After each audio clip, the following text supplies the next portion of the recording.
Lucas, capítulo 13, versículos 31 a 35. Estamos no segundo domingo da Quaresma, esse tempo em que nós recordamos a caminhada de Jesus rumo ao sacrifício na cruz do Calvário, mas também rumo à vitória da ressurreição. E este texto do evangelista Lucas, ele é muito interessante pelas imagens e pelas pessoas que participam nessa passagem que nós lemos. Então nós vemos que Jesus está a caminho de Jerusalém, está com um propósito firme de enfrentar o seu momento mais importante, o seu maior desafio, que era o desafio da morte. Ele sabia o que ia acontecer e, ao mesmo tempo, muitas pessoas queriam que ele evitasse essa, digamos assim, essa atitude radical, não é? Essa disposição inamovível, implacável, né, de querer enfrentar a morte, de se ver face a face com os poderes do mundo que não queriam que ele estivesse vivo. Mas o fato é que aparecem, então, alguns fariseus. Alguns fariseus vão avisá-lo, né? Dizendo, vai embora daqui porque Herodes quer matá-lo. Normalmente, quando aparece fariseu falando com Jesus, a visão que nós temos é uma imagem muito negativa. Normalmente é uma atitude de confronto, uma atitude de reprovação, uma atitude de perseguição, alguma coisa assim, não é? Mas esses fariseus aqui, primeiro eram alguns fariseus, não era o conjunto dos fariseus, não era o comando dos fariseus, eram alguns fariseus.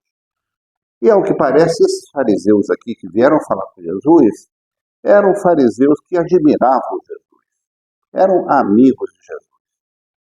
Então, eles queriam, de certa forma, poupar Jesus de passar por um confronto que podia lhe custar a vida.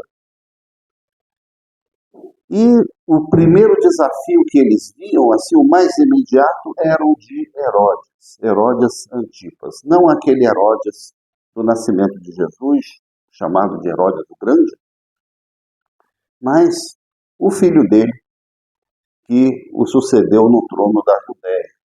Então, o rei da Judéia, Herodes Antipas, que tinha executado João Batista, não é?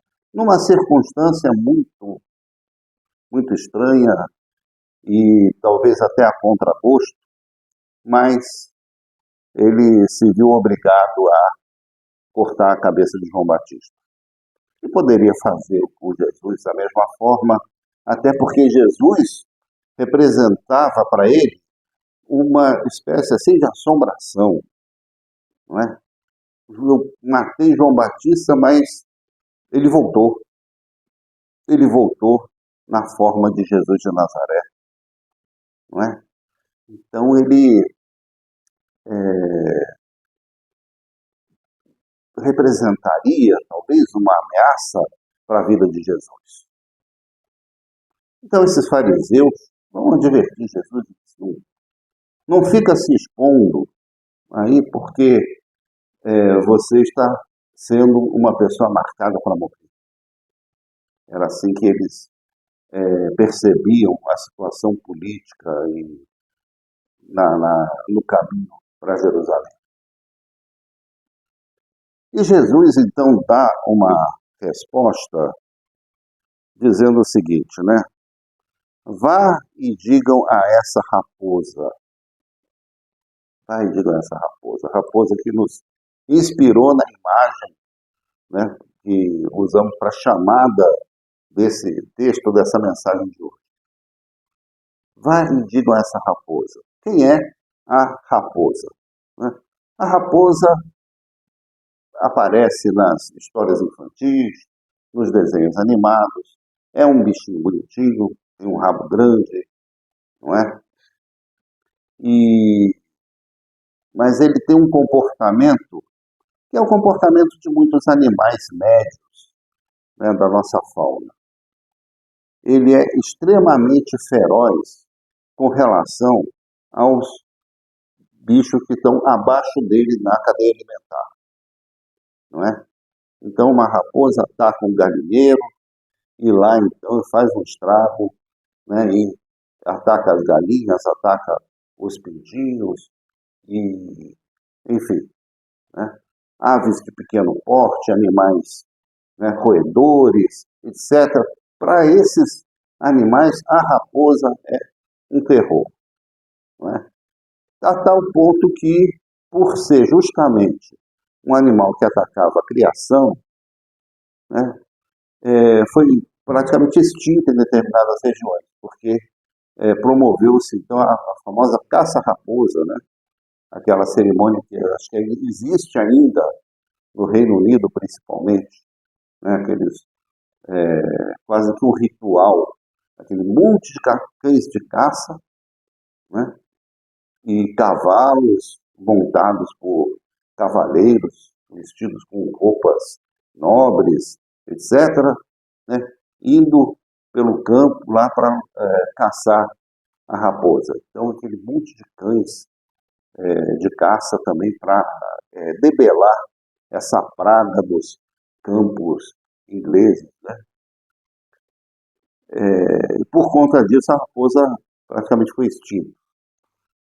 Outra coisa também que contribuiu para quase extinguir as raposas é a raposa polar. A raposa polar, no inverno, ela fica toda branquinha, que é uma coisa que ajuda na camuflagem. Ela some no meio da neve, não é? Então, no inverno, ela sobrevive ali no meio da neve, toda branquinha. E por causa disso, né, especialmente na moda feminina, valorizava-se muito justamente as peles de raposa, né, branca, branquinha, assim. Então ela era caçada para arrancarem a pele. E a caça tinha que ser no inverno, porque no verão ela ficava listrada de preto e amarelo. Então tinha que ser caçada justamente na época do inverno. Isso também, né, hoje em dia, a gente sabe que a valorização do meio ambiente, né, do equilíbrio ambiental, da sobrevivência das espécies e tudo isso, então acabou tirando um pouco de cena essa caça a animais para satisfazer, né, a vaidade da moda. Né? Mas no século XX, muitas raposas perderam a vida para compor, então, um guarda-roupa de pessoas ricas, que era uma coisa muito cara, inclusive. Mas o fato é que a raposa, então, é esse bicho feroz com relação aos mais fraquinhos, né? Agora, diante de um cão de caça, diante de um lobo, diante de uma onça, diante de um animal de maior porte, aí a raposa é conhecida pela sua esperteza, pela sua capacidade de fugir, de escapar, inclusive do ser humano, né? De se esconder, de ser um animal muito difícil de ser encontrado.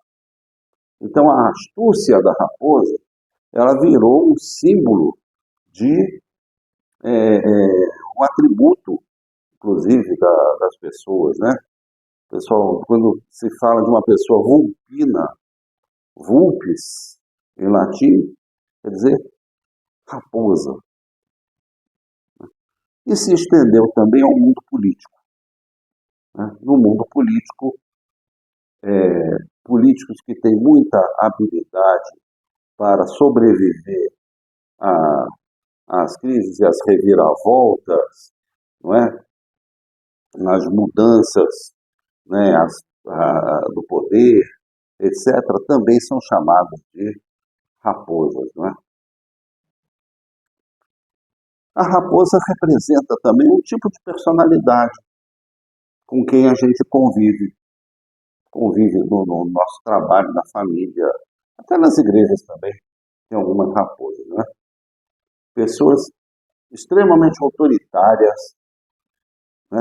Extremamente ferozes quando lidam com os inferiores, né? E, ao mesmo tempo, extremamente astutas, até aduladoras e capazes de recorrer às táticas mais até condenáveis para se manterem no poder, para se manterem a sua posição. Existem pessoas que têm essa personalidade de raposa. Não é? Quando é alguém que é superior, alguém que represente uma ameaça para ele, se comporta de uma forma escorregadia, não é? E, enfim, com muita astúcia. Herodes Antipas era exatamente esse tipo de político. É um político, não é? Porque ele não tinha nem 10% do poder que o pai dele teve. O sonho dele era ser igual foi o Herodes o Grande, né? Mas nunca, ao longo da sua carreira, ele conseguiu aquilo que ele queria, inclusive acabou até morrendo no exílio. Ele não ficou o resto da vida como rei lá na Judéia, não é? E, ao mesmo tempo, com relação a Roma, principalmente, era um grande adulador, não é? Ele não levantava um dedo para resistir a Roma, muito pelo contrário, né? Ele vendia o seu povo para o dominador. Não é? Agora, com relação à sua população, aos seus súditos, aqueles que, né, basta dizer que cortou a cabeça de João Batista, né? Porque ousou criticar coisas que ele tinha feito na sua vida e que ele, como Batista, como profeta, condenou. Não vamos entrar aqui em pormenores, mas era, então, a típica raposa. E Jesus, então, identificou prontamente esse personagem. Mas a resposta de Jesus é: vão e digam àquela raposa, ou a essa raposa, que hoje e amanhã expulso demônios e curo doentes, e no terceiro dia terminarei. A fala de Jesus é uma fala cifrada, é uma fala simbólica. 3 dias. 3 dias. Ele já sabia o que ia acontecer em 3 dias. E esse recado não era só para Herodes, era para todos os poderes do mundo. Porque não ia ser essa ameaça contra a sua vida que iria detê-lo, que iria intimidá-lo, que iria fazer ele recuar da sua disposição de chegar até Jerusalém e enfrentar aquilo que o aguardava. E logo depois nós lemos, então, um lamento sobre Jerusalém, porque ele diz que não se espera que um profeta morra fora de Jerusalém. Mais uma vez ele expressa a sua certeza de que a morte o aguarda. Certeza. O tempo de Quaresma é exatamente isso. Eu tive a oportunidade, inclusive, de gravar um vídeo comentando a esse respeito. Que o tempo do Advento e o tempo da Quaresma, eles são como duas faces de uma mesma moeda. No tempo do Advento, lá em dezembro, nós aguardamos o nascimento de uma criança. Então, é um tempo alegre, é um tempo festivo, é um tempo de enfeitar a casa, é um tempo, né, de dar presentes, é um tempo de festas, é um tempo até de comilança. Né? É essa espera alegre. A Quaresma é a outra face da moeda, inclusive da mesma cor, né? Essa cor violeta, essa cor roxa. A Quaresma é a espera do dia em que uma pessoa muito querida vai ser morta.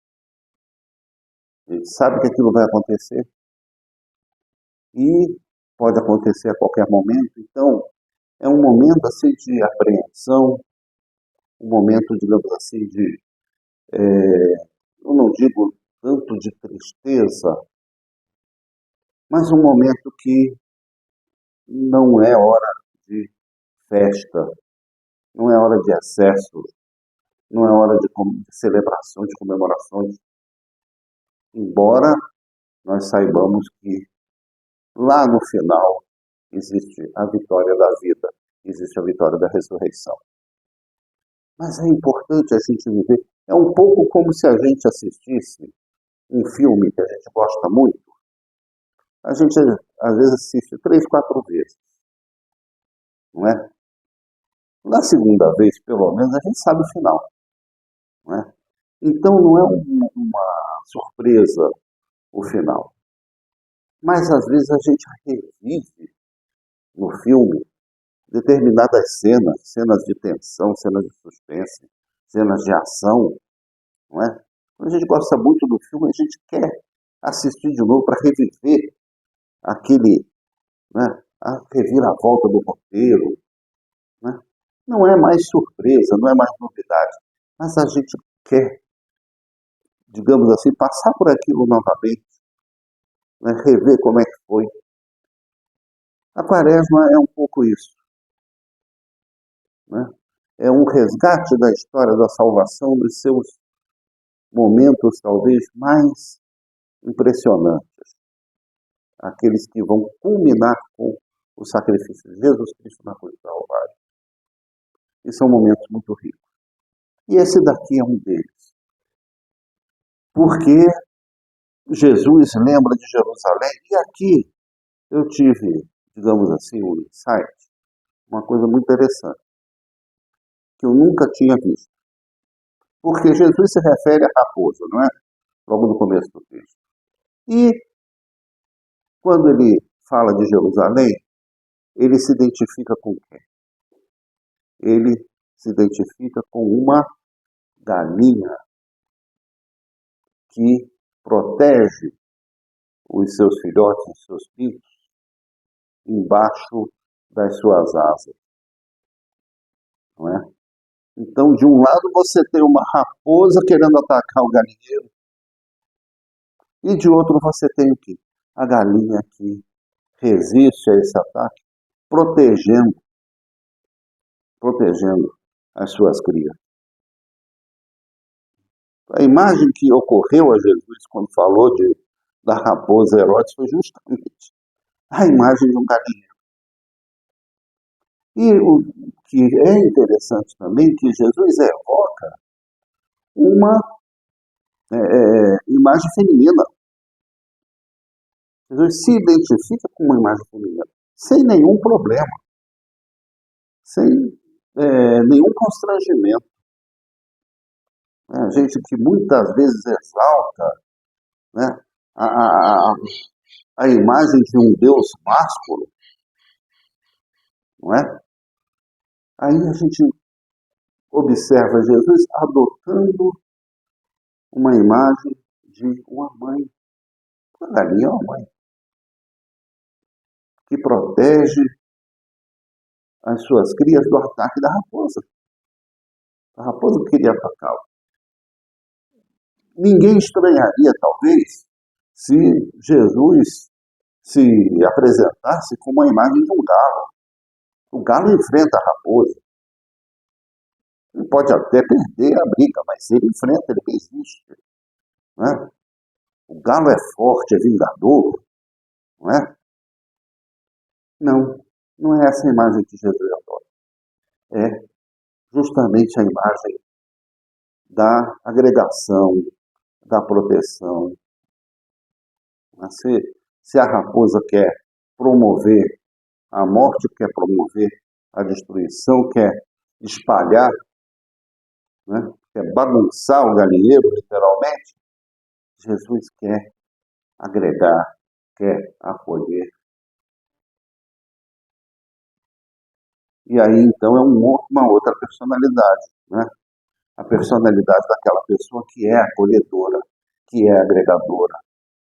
A personalidade da pessoa que é inimiga de contendas, de provocações, de intrigas, de tretas e etc. Que a gente também encontra muito por aí. Né? E graças a Deus a gente conhece pessoas assim, pessoas que têm essa capacidade de promover a paz e a conciliação entre as pessoas, entre os outros. Né?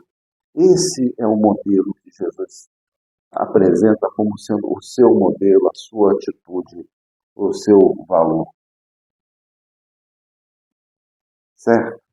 Então, esse contraste entre a raposa e a galinha representa dois tipos de personalidades que nós temos no mundo.